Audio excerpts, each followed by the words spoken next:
você, aguenta então. as mesmas caras, podia mudar pelo menos um pouco visual.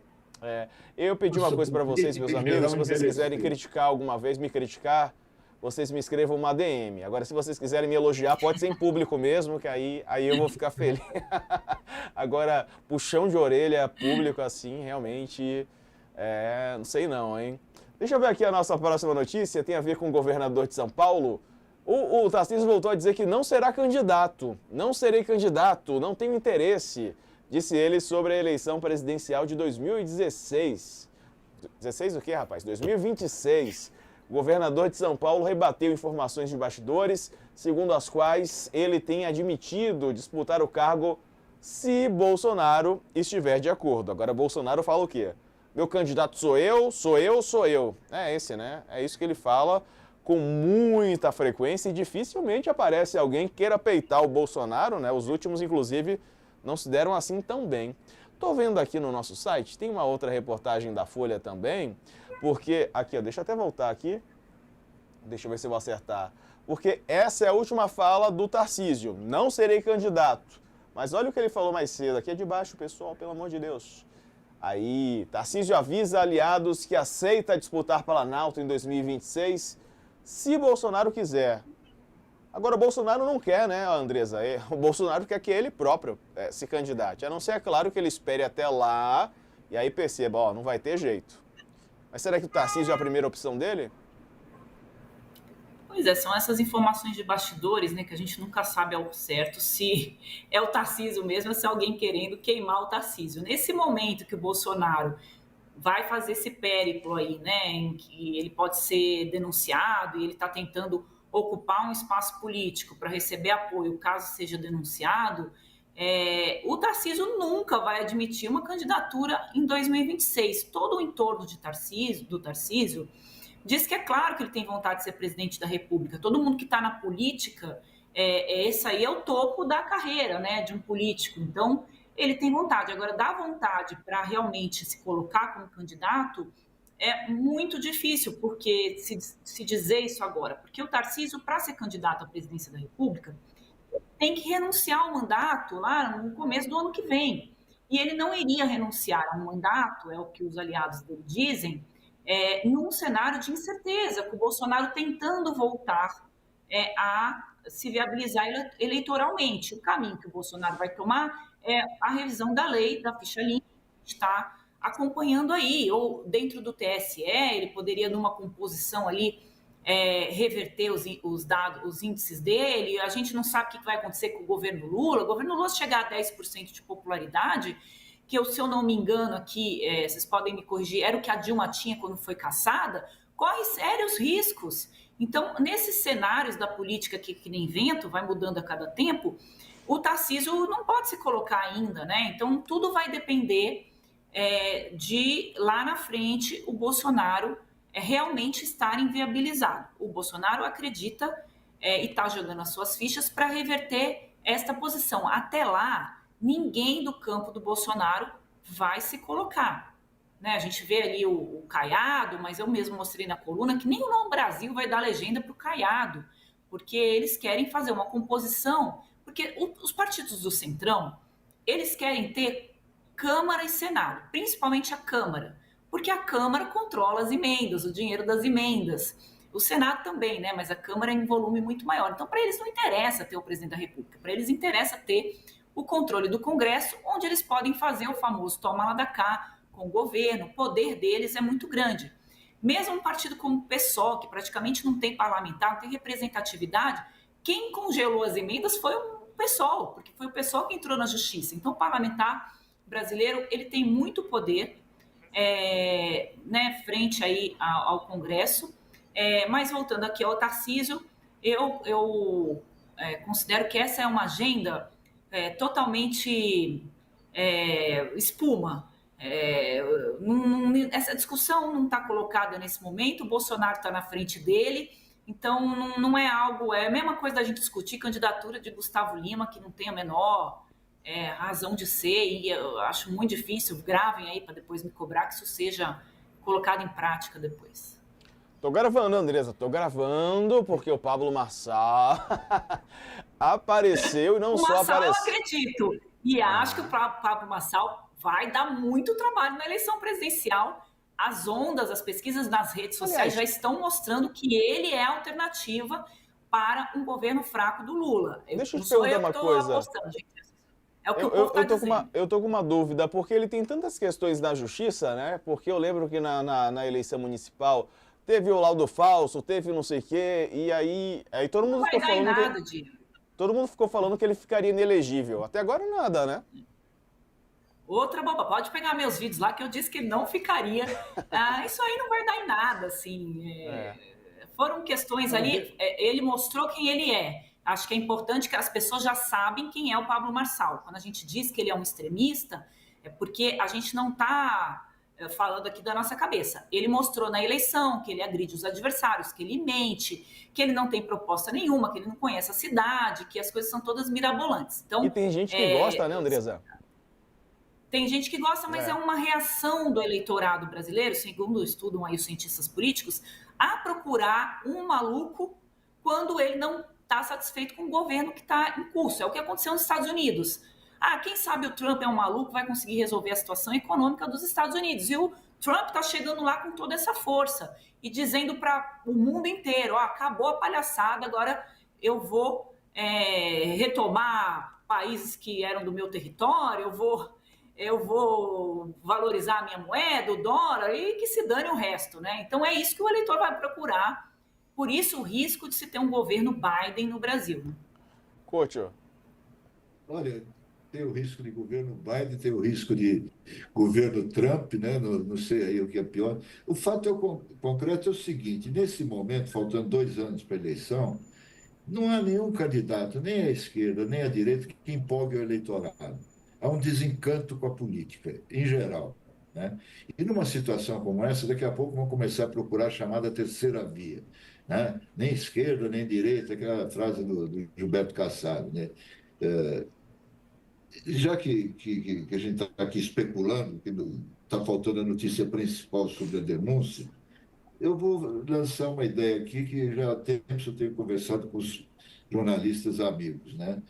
Falta um nome para empolgar a população, sabe? Que possa unir o país, possa surgir com força. Eu vou arriscar dizer aqui, é o ministro Flávio Dino, sabe? Que eu já via com essas características quando era ministro do governo Lula e continua com as mesmas características agora no Supremo Tribunal Federal. Eu acho que é um homem público da melhor qualidade. Ele tem uma coisa que eu acho que falta muitas vezes, ele tem garra, ele tem vontade de enfrentar os problemas, ele não foge dos problemas, ao contrário, ele vai em frente. E é ele que está... Toda essa história das emendas que nós estamos conhecendo agora no Brasil, foi uma coisa que movimentou 150 bilhões de cruzeiros que sumiram por aí. Esse é o grande escândalo de corrupção que teve no Brasil e que foi acobertado e que agora está aparecendo. Então, o Flávio Dino, quando foi ministro da Justiça, já fez um belo trabalho, também mostrou essa firmeza, ele foi governador 2 vezes do Maranhão, então é de uma nova geração, né? Eu acho que esse é o nome que pode surgir aí para frente contra esses marçais da vida, Gustavo Lima, etc. Sabe? Eu gosto muito do meu país e eu espero que esses outsiders aí que estão sendo lançados ao léu não tenham futuro. Sabe? Eu acho que a gente precisa de gente séria e disposta a comprar briga, a enfrentar os adversários, sabe? Sair desse marasmo que nós estamos, sabe? Que isso aqui que eu acho que para a juventude é muito ruim, sabe? É. Aliás, uma juventude que precisa participar mais da vida política. Não estou vendo isso hoje.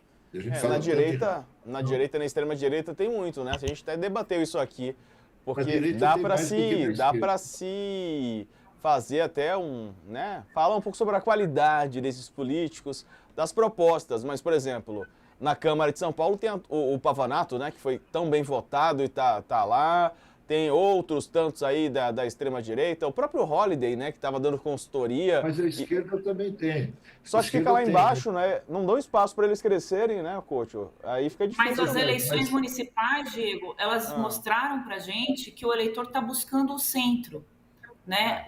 O centro é aquele aquele político que consegue dialogar com os dois lados. É isso que eu já contei aqui, eu antecipei um pouquinho, porque eu vou divulgar na coluna logo mais a entrevista que eu fiz com o governador do Piauí, que é você conversar com todos os lados para você conseguir fazer o que é melhor para o país, né? A gente está aqui discutindo a política porque a política reflete diretamente na vida das pessoas. Todas as decisões que são tomadas em Brasília são decisões que vão afetar a nossa vida, principalmente as decisões na área da economia, né? Mas não é só ali, né? Você tem qualquer coisa da sua vida é afetado pela política. Então, é por isso que a gente acompanha, né, com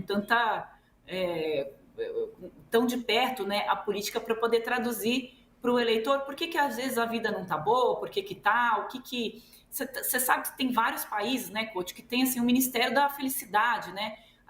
Se mede muito isso, né, que o índice de felicidade das pessoas reflete também nos índices de economia. E aí, como que você gera felicidade para as pessoas? Oferecendo a elas, né, o lazer, o direito, as questões de trabalho, né, a carga horária de trabalho. Cadê aquela discussão do 7x2, 6x2? Eu nunca sei dizer. Jornalista não tem isso, a gente trabalha né, todos os dias. É o fim da escala 6x1, né? 6x1. Fim da escala 6x1.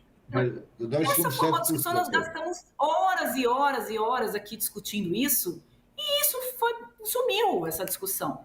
Então, por quê? Porque não tem projeto, não era uma política do governo. Naquele momento, a deputada foi ao Palácio do Planalto, a Erika Hilton, porque tentou ajudar ali a aumentar a popularidade do governo com essa discussão, mas não era uma política do governo, tanto é que o governo não fala mais disso, porque o empresariado não quer. E quem manda nesse país é o empresariado, é o sistema financeiro. Então, quando a gente fala de falta de propostas, é isso, né? É verdade. A Raquel Landim já está aqui para falar conosco. Vamos colocar a Raquel aqui na tela. Vai fazer um freela nessa edição. A Raquel que esteve ontem aqui como o nosso comentarista do dia. Raquel, eu sei que você conversou com o governador de São Paulo, Tarcísio de Freitas. Agora há pouco noticiamos, né? Porque existia aí uma conversa de que ele poderia ser, sim, candidato à presidência em 2026, se Bolsonaro autorizar. Depois surgiu uma outra notícia, a gente também mostrou, está aqui aberta no telão. Não serei candidato, não tenho interesse, diz Tarcísio sobre a eleição presidencial em 2026. Conta o que você apurou com o Tarcísio, Raquel. Boa noite. Boa noite, Diego. Diego, não falei diretamente com ele, não. Estava conversando com o entorno ali do governador, com as pessoas próximas a ele. E desde que a matéria foi publicada pela Folha, a primeira matéria, né, dizendo que ele tinha conversado com aliados sobre isso, sobre essa possibilidade de ser candidato, estava um incômodo muito grande no entorno do governador sobre isso, e o que se falava é exatamente o que depois o governador veio a dizer on the record, que ele não comenta sobre esse assunto com ninguém, e que ele nunca havia dito ou aventado essa possibilidade com nenhuma pessoa próxima. E isso tem um motivo muito claro, né? O Tarcísio tem dois pontos ali. O primeiro é essa lealdade ao Bolsonaro, né? Ele é muito leal a ele por ter dado a primeira chance, tem todo esse histórico. E o segundo é que a direita está fechada num discurso diante aí da iminência da denúncia contra o Bolsonaro, de que o Bolsonaro é o plano A, B, C da direita para a candidatura à presidência, mesmo ele estando inelegível. Eles estão fazendo esse discurso, tentando montar esse discurso para não fragilizar Jair Bolsonaro. Então, esse é um discurso que eles estão montando mesmo e tentando colocar a ideia de que Bolsonaro, estando inelegível, se a denúncia realmente prosperar, vai caber a Jair Bolsonaro indicar qual seria o seu substituto, o seu nome dentro da direita. Chama atenção, por exemplo, a fala de Jair Bolsonaro, quando ele dá entrevista hoje em Brasília, quando ele volta a mencionar Michele Bolsonaro. Né? Ele fala, estão querendo me fragilizar, não teria por que eu ficar inelegível, as pesquisas mostram, palavras dele, que eu venceria o Lula, e mostram, inclusive, que Michele venceria o Lula. Dentro do caráter machista sempre das declarações de Bolsonaro, e numa outra entrevista para a CNN ele tinha deixado muito claro isso, em que ele falava, ela até pode ser candidata desde que eu seja o ministro da Casa Civil, é quase como se ele estivesse dando um recado, olha, vocês vão me deixar inelegível mesmo? A gente vai eleger a Michelle, porque o governo Lula está muito fragilizado, e o presidente serei eu. Então, é como se na oposição, se o Bolsonaro ficar realmente inelegível, vai ter uma articulação muito delicada ali para não contrariar Bolsonaro ou bolsonarismo e ver quem seria esse nome dentro da direita para substituí-lo. Na cabeça de Bolsonaro, só alguém com o sobrenome Jair Bolsonaro, né? Agora, dentro do governo, tem uma outra percepção. O governo acha que a denúncia que vai vir aí do procurador Paulo Bonet, se ela for robusta e deixar muito claro que Jair Bolsonaro não escapa da inelegibilidade, provavelmente não escapa até da cadeia, ela vai incomodar figuras na centro-direita e figuras como o governador Tarcísio de Freitas, que vai ter que deixar mais claro para o eleitor se ele é ou não é candidato à presidência da República, porque por enquanto ele pode esperar quieto, né? Se Jair Bolsonaro está no cenário, ele simplesmente pode deixar essa definição lá para frente.